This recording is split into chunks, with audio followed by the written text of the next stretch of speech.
Salve, salve, molecada do canal dos Bola! Salve! Dessa vez vamos falar, como vocês podem ver, do Vasco da Gama. Estamos com algumas dúvidas, alguns questionamentos, não é de hoje, é de algum tempo. Então decidimos criar um novo quadro com a nossa principal dúvida. Deus odeia o Vasco?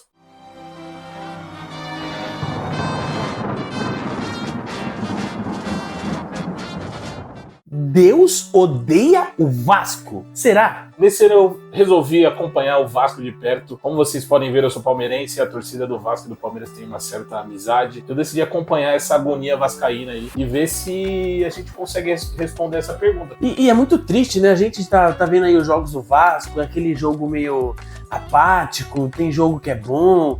E aí, a gota d'água que a gente decidiu começar esse vídeo foi o último jogo.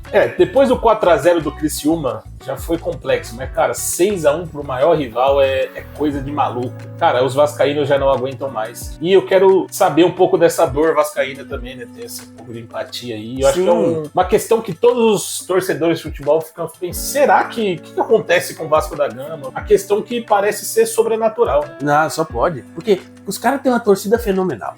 É inconfundível, é incomum a torcida do Vasco o que eles fazem. O clima de São Januário é outro. Pô, aí você pega o time do Vasco, a diretoria do... Não dá. Tem alguém enterrado lá em São Januário, não é alguma coisa tem. Não é possível, cara, não é.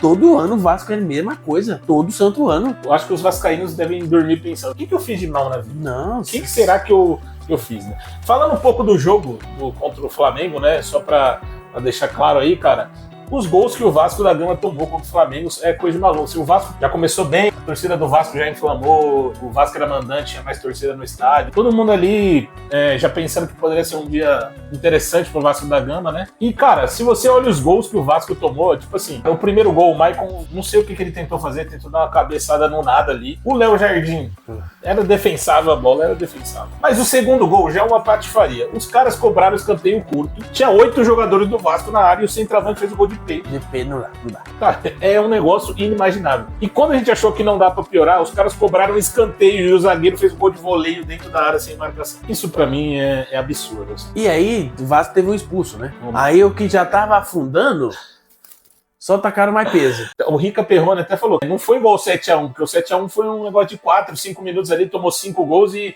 a coisa desandou. O Vasco foi tomando gol, velho. E foi tomando gol. E assim, se tivesse mais 40, mais 20 minutos de jogo, tomaria mais 2, 3.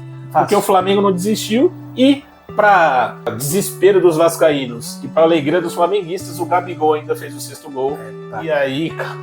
É como diz a música, é para acabar com o Piqui de Goiás, porque eu vou te contar. Gabigol, em crise com a torcida, ele volta contra o Vasco, 5-1, ele entra e faz um.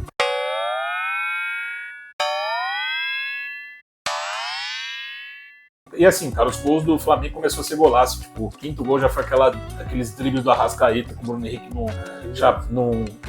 uma chapinha absurda. Depois do gol do Gabigol, um passe de calcanhar do Luiz Araújo lá, o Wesley jogou bola. Todo mundo jogou bola, entendeu? Me parece o seguinte, cara, a torcida do Vasco é carente de craques e aí os caras querem colocar os craques pra resolver jogo, mas esquece que você tem a outra parte, tem que marcar e tal. Aí o Payet, por exemplo, virou gênio, não sei o quê. Mas, cara, não dá. E o Flamengo aproveitou exatamente isso. É exatamente por jogos assim que a gente falou, cara, será que o Vasco vai cair mais uma vez? Ano passado escapou na última rodada de novo.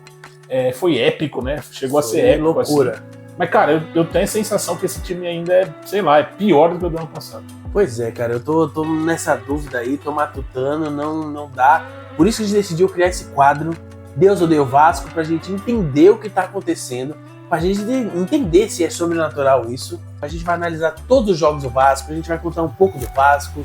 Cara, a nossa intenção aqui é fazer um quadro decente, uma série de vídeos, quase como um documentário de como vai ser a trajetória do Vasco da Gama até o final do ano, focando principalmente no Campeonato Brasileiro e a questão do descenso, né? Vai fazer vídeos em todos os jogos, começando pelo de hoje, e também teremos alguns vídeos especiais sobre a história do Vasco, grandes craques, grandes vexames, essas coisas aí pra gente ir se habituando, né, o Vasco da Gama em si.